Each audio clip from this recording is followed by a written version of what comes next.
Welcome back to the Tasmanian Devil Channel. My name's Maggie. I'm the zoologist here at the Tasmanian Devil Unzoo on the Tasman Peninsula on the southeast coast of Tasmania. Now this week we're going to tell you exactly what an Unzoo is and how it all came about. We'll also check on our wild devils through our devil conservation program. Let's go. We're here at the Tasmanian Devil Unzoo on the Tasman Peninsula in southeastern Tasmania. We're here with John, the founder. Now John, could you tell us where the whole Unzoo concept began? Well, the Unzoo concept began over 40 years ago when we had a place here called Tasmanian Devil Park, and it was right here at this site in southeast Tasmania on the isolated Tasman Peninsula. We decided we'd do a Tasmanian Devil display on the way to the famous historic Port Arthur site, which is just down the way here. And then we ended up converting to what's known as an Unzoo. Now we've got a fair bit of traffic around here, and I reckon if we just head inside, we'll be able to go and explain a little more there. We started out here as a typical family wildlife park or zoo. Now there's a formula for this, or there was in the 1970s when we started here. You have a theme animal. Some places have koalas, some have crocodiles. We decided we'd do Tasmanian devils. And this was the very first place anywhere in the world to feature Tasmanian devils. In fact, it was pretty much the first purpose-built tourist attraction in Tasmania. And of course, the Tasmanian tourism industry has become pretty famous in some parts of the world, many parts of the world, in fact. But I think we were pioneers here in doing all of that. So what you do, you have a theme animal, and then you gather up a lot of other animals around it, and you build cages and you build pens, etc., and you lock them up, and people come and have a look what's behind the mesh. Now that went along for 25 years or so, but then something profound happened. We decided we'd have a weekend think tank. So we had people from all around Australia. We had my friend Garth Paltridge, who's an Antarctic scientist, Steve Parrish, a well-known Australian wildlife photographer. We had another chap called John Coe. Now he's a zoo designer, and in the world of zoos, he's pretty famous. In fact, he's worked at 150 zoos around the world, and he put to us a proposal that he called the Unzoo. So this is what it is. Here we go. A zoo is a place displaying live animals kept in cages or enclosures for people to come and see, etc. And that's where we were.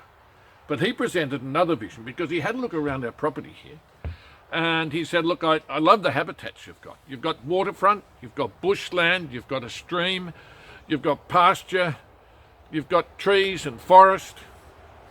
You've got a really wide diversity here, and I've got this idea called an Unzoo. And then he presented us with the Unzoo concept, which is a place where the public learns about wild animals, plants and ecosystems through interaction with and immersion in original or recreated habitats. And he said, I think we might be able to make it happen here. So he did a master plan for us. And then he set us a challenge. Now this is the master plan that John Coe, the great zoo designer, did for us. It's his Unzoo plan. And you can see here we were called Tasmanian Devil Conservation Park in those days. Now we have a letter here dated February 2007, and this is the great challenge. And John Coe left us with this master plan and then said to us, I support your initiative to create the world's first intentional Unzoo with great enthusiasm. My 2006 paper, The Unzoo Alternative, raises many questions about how animals should be kept and managed in the 21st century. To my knowledge, you'll be the first to test and develop a fully functioning example of what I believe will become the zoo or the Unzoo of the future. Now this is from arguably the world's greatest zoo designer, and he chose us here in the little corner of Tasmania basically to lead the world in how zoos could be done, and that's the challenge he set us. So what did we do? Now this was an example. In here we had people standing on the outside of a stone wall with Tasmanian devils inside. He said we'll flip that upside down and we'll put the people inside and lock them up and put the animals on the outside. So we call this our original Unzoo because this is the first display. But there's a lot more to it, because we had to do lots of plantings. We had to embrace the natural environment here, and then we had to embrace the animals that live here. So we've hardly got any cages left here now. Now, the principle of the Unzoo is to get rid of cages and to have animals that are wild. So we don't have a boundary fence around here, and instead we've got these marvellous parrots that come in and obviously stand on my head. You've seen these before in a former episode. But this actually encompasses what the Unzoo's all about, because every animal comes to life's end. That's natural. And when that happens with the caged animals here, we don't replace them. And we've hardly got any animals left in cages or enclosures. Now, a really important part about our Unzoo is the fact that we don't have a boundary fence. So the local wild creatures that live in the hills all around here, even the devils that we track on our tracker cameras on the farm opposite the Unzoo, they're all part of it. They're all part of the Unzoo. And so too are the plants, ranging from the little bush orchids, and we're just about to go into orchid season, and we'll be bringing you some more stories about that, ranging to the eucalyptus trees that are around here as well. But down at the waterfront, of course, we have our wild sea eagles, and in the bushland we have our little paddy melons. And other birds, Cape Barren geese, which can fly and come and go as they wish. Our rosellas, of course, honey eaters. These are found only in Tasmania in most instances. So without a boundary fence, we just embrace all the animal and plant life that's around here.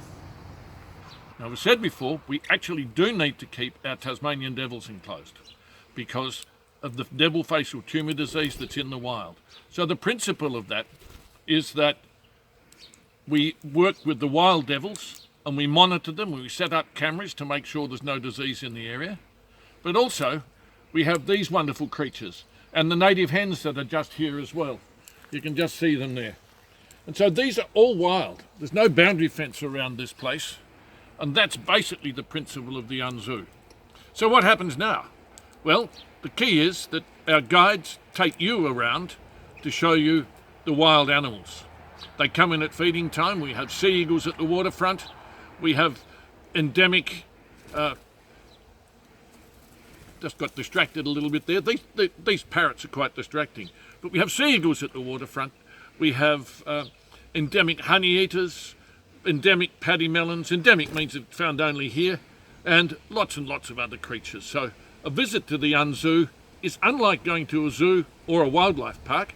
In fact, is a wildlife park really a wildlife park? I say it's a captive life park, not a wildlife park. The animals are not wild. They're behind mesh. I disagree with the concept of wildlife park, but we do agree with the Unzoo, and we're trying to be one of the world's leaders, if not the leader in this new concept. So that's what the Unzoo's about, everybody. When you come here, our guides take you around and you learn about the wild animals, and I will say the plants, because this once upon a time was an apple orchard. And what we've done here is plant out native tree species, and we've turned it all back to nature. And it's really been quite a project. We've been here for more than 40 years. We've been working in the Unzoo for the past 10 or 15 years, and I like to see it's got a fantastic future. We need visitors though. Most of our visitors have come from around the world, and of course in this time of COVID-19 that's not happening. So the challenge for us now is to attract and to have local people coming, and when the borders open up in a few weeks, we cross our fingers on that, we'll have people from around Australia as well. We think our Unzoo's special. Our wonderful team here thinks the Unzoo's very special, and so do the birds and the Tasmanian devils. Come and see us soon.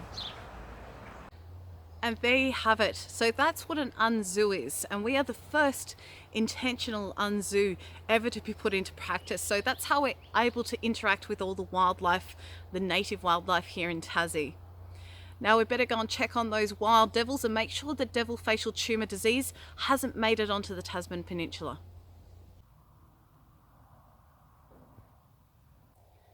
Now here in Tasmania, some of our restrictions are starting to lift, and we do look forward to welcoming our visitors back to the Unzoo. But in the meantime, we are keeping an eye on our wild devils here on the peninsula. So we're continuing that conservation project that we run. So we are checking on them daily, and I'm going to bring you some of the best photos from this week. So we've captured lots of lovely images of some of our wild devils, all healthy. We've got a lovely healthy male here, no devil facial tumour disease. Also, this female, completely clear of the disease. She's also having a good go at one of our baits at another site. So she's appearing on 2 different cameras. All good stuff. Now that's what we like to see, healthy, happy, wild devils. Hope you've enjoyed this week's episode and seen a little bit of what the Unzoo's all about. We hope to see you soon. In the meantime, hit subscribe and follow us on Facebook and Instagram. See you next time.